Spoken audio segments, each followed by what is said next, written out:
agar iman kita ini selalu naik, ada 3 perkara.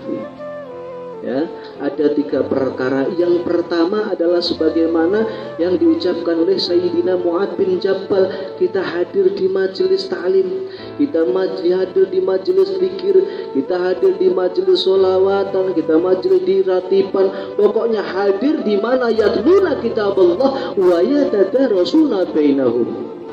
Di situ dibacakan ayat-ayat Allah, kemudian saling mengajarkan di antara mereka, ya. Ada baca hadis juga dikupas, ya. Di situ ada Al-Quran juga dibaca.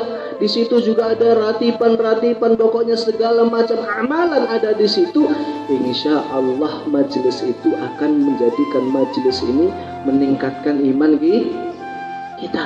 Apa sih tanda-tandanya iman kita meningkat? Mudah kita menjalankan perintah Allah. Diperintahkan ke masjid mudah, ya.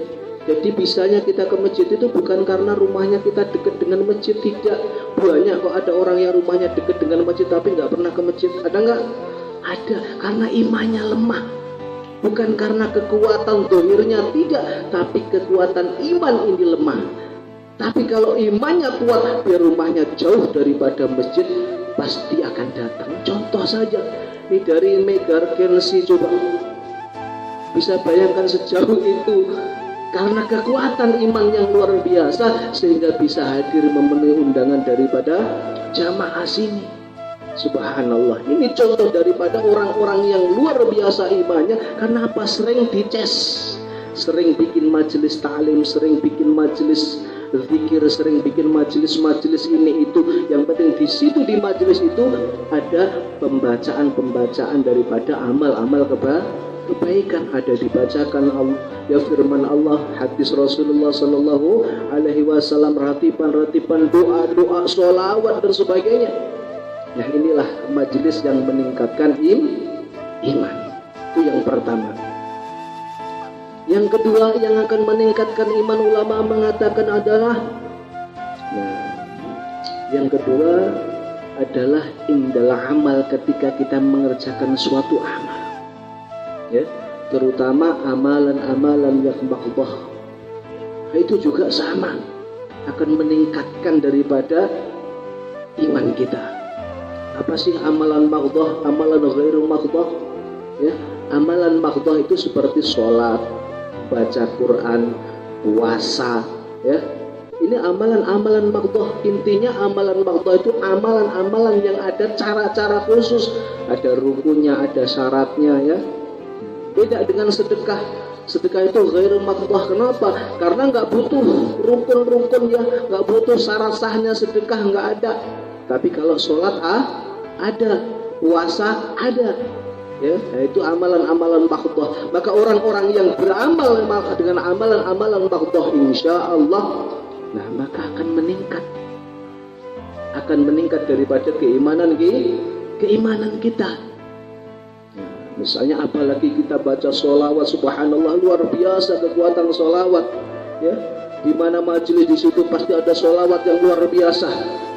Ya, ada kisah di antara bagaimana sih kekuatan sholawat ini. Dalam sebuah hadis dikatakan, ya, ada seorang sahabat, ya, sudah ditinggal wafat oleh Rasulullah Sallallahu Alaihi Wasallam. Udah lama ditinggal wafat Rasulullah Sallallahu Alaihi Wasallam. Suatu ketika sahabat ini mimpi bertemu dengan Rasulullah Sallallahu Alaihi Wasallam. Maka di dalam mimpinya dia mengucapkan, Assalamualaikum ya Rasulullah, Assalamualaikum ya Rasulullah. Apa kata Rasulullah? Rasulullah mengucapkan Waalaikumsalam, tapi Rasulullah tidak nengok orang tersebut. Rasulullah berpaling, ya. Rasulullah berpaling, maka sahabat ini sedih. Loh, gimana ini Rasulullah Sallallahu Alaihi Wasallam, padahal aku pernah bertemu Rasulullah ketika hidupnya. Namanya sahabat kan pernah bertemu Rasulullah. Maka dia katakan, bal hum ashabi ya Rasulullah wa kaifa ta'rifuni? Ya Rasulullah, saya ini kan termasuk sahabatmu, mengapa engkau enggak mengenalku, seakan-akan engkau enggak kenal saya, gitu loh. Apa kata Rasulullah Sallallahu Alaihi Wasallam? saya mengenalmu biqadri sholatika alayya, itu adalah seberapa banyak kamu membaca sholawat kepadaku. Kalau kamu nggak pernah baca sholawat, jadi saya nggak mengenalmu. Ya intinya demikian. Kalau kau membaca sholawat banyak, maka aku akan mengenalmu. Maka sahabat tersebut saking kagetnya dia bangun tidur daripada tidurnya. Ya Allah, selama ini saya nggak bersolawat kepada Rasulullah sehingga Rasulullah lupa. Padahal itu sahabat, kelasnya sahabat demikian. Kemudian dia baca sholawat sebanyak-banyaknya. 1 minggu, 2 minggu dapat puluhan ribu sholawat. Kemudian bermimpi bertemu Rasulullah Sallallahu Alaihi Wasallam. Dia ucapkan Assalamualaikum ya Rasulullah. Maka Rasulullah dengan rasa gembira Rasulullah menyambut Waalaikumsalam. Ya, kemudian apa kata Rasulullah Sallallahu Alaihi Wasallam? Aku mengenalmu sebagaimana aku juga mengenal kedua orang tuamu. Subhanallah. Nah, ini kelas sahabat saja ketika tidak membaca sholawat Rasulullah melupakannya. Apalagi kita yang sudah jauh 1400 tahun tidak bertemu dengan Rasulullah Sallallahu Alaihi Wasallam. Kalau kita nggak baca sholawat, apa yang kita andalkan? Ya, pada Rasulullah Sallallahu Alaihi Wasallam bersabda, "Arabukum manzilatun minni fil akhirah." Orang yang paling dekat kedudukannya denganku nanti di yaumil akhirah adalah man alayya aksara sholatan. Orang yang paling banyak membaca sholawat kepadaku. Ini nanti coba bisa kita bayangkan nanti di yaumil mahsyar di sana, ya, Rasulullah Shallallahu Alaihi Wasallam untuk bisa dekat dengan Rasulullah itu nggak mudah hadirin. Ya samalah sekarang ada majelis habaib, umpamanya habaib paling tenar, kita mendekati itu susah. Bagaimana dengan Rasulullah nanti di yaumil mahsyar? Ya, kata Rasulullah tadi adalah orang yang paling dekat abrukum manzilatun minni yaumil akhirah. Orang yang paling dekat kepadaku adalah man aktsara alayya salatan, orang yang memperbanyak sholawat kepadaku. Nanti akan duduk di samping Rasulullah Sallallahu Alaihi Wasallam. Maka kita perbanyak sholawat. Maka majelis-majelis sholawat ini senantiasa harus kita hidupkan. Ya, nggak bisa di sana, nggak bisa di sana. Ya, subhanallah. Ini luar biasa. Apalagi yang kita andalkan, amalan kita subhanallah sangat dhaif, sangat lemah. Tapi insya Allah kalau kita berbanyak ini sholawat, bukti cinta kita kepada Rasulullah Sallallahu Alaihi Wasallam. Kemudian yang ketiga yang akan meningkatkan daripada iman kita adalah kita duduk di majelis saleh, yaitu kita duduk di majelisnya orang-orang saleh. Orang-orang yang senantiasa taat kepada Allah, takut kepada Allah, ini orang-orang saleh. Orang-orang soleh inilah nanti yang akan memberikan syafaat kita. Termasuk daripada yang diberikan oleh Allah memberikan syafaat adalah orang-orang soleh. Maka di dalam suatu riwayat ada orang soleh dipersilahkan masuk surga oleh Allah Subhanahu wa Ta'ala. Di dalam surga dia mencari sana cari sini, pelengok sana pelengok sini. Maka ditegur oleh Allah, apakah kau nggak senang? Kamu sudah di dalam surga? Tidak, oh ya Allah, saya mencari teman saya ketika di dunia, sering hadir sama saya di surga, sering hadir majelis dengan saya, kok nggak ada sekarang? Maka Allah Subhanahu wa Ta'ala, cari temanmu di neraka. Coba bisa diambil itu teman, dibawa ke surga. Inilah syafaat yang diberikan Allah kepada orang-orang saleh. Maka berteman dengan orang saleh ini subhanallah luar biasa.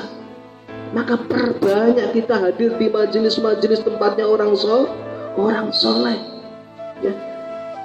Yang nggak mungkin lah orang duduk di masjid, bikin acara di masjid nggak soleh, itu nggak mungkin. Pasti itu adalah orang-orang pilihan Allah Subhanahu wa Ta'ala. Sebagaimana Rasulullah mengatakan majelis zikir, majelis ta'lim, majelis yang berkumpul di masjid itu adalah taman-taman surga. Namanya taman, Pak. Kalau kita ibaratkan taman, kalau ada istana yang sangat luas, di situ pasti ada taman-taman bunga-bunga. Dan bunga-bunga yang ada di taman-taman kerajaan pasti tidak sembarangan bunga, pasti bunga-bunga yang disenangi oleh si raja. Ya kan? Taman yang indah itu enggak sembarang bunga, di tempat bunga orang penjual bunga diambil, tidak, pasti dipilih ini sesuai daripada hati nurani raja, senang kesukaan raja ini, bunga ini diambil, bunga ini diambil, bunga ini untuk menghiasi daripada kerajaan taman-tamannya tadi. Begitu juga Allah Subhanahu wa ta'ala. Maka orang-orang yang telah diambil oleh Allah Subhanahu wa ta'ala untuk senantiasa memakmurkan masjid, untuk senantiasa duduk di masjid, untuk senantiasa meramaikan masjid, itulah orang-orang pilihan Allah Subhanahu wa ta'ala. Maka dari itu hadirin yang dimuliakan oleh Allah Subhanahu wa ta'ala, maka tiga ini harus senantiasa kita jaga. Di samping manfaatnya luar biasa, iman kita juga akan naik. Nah, maka dari itu hadirin yang dimuliakan oleh Allah Subhanahu wa ta'ala, ini Habibana nggak datang. Hadir. Sedikit lagi. Ya, saya menyampaikan satu hadis daripada baginda Nabi Muhammad sallallahu alaihi wasallam, mudah-mudahan bermanfaat. Ya. Rasulullah sallallahu alaihi wasallam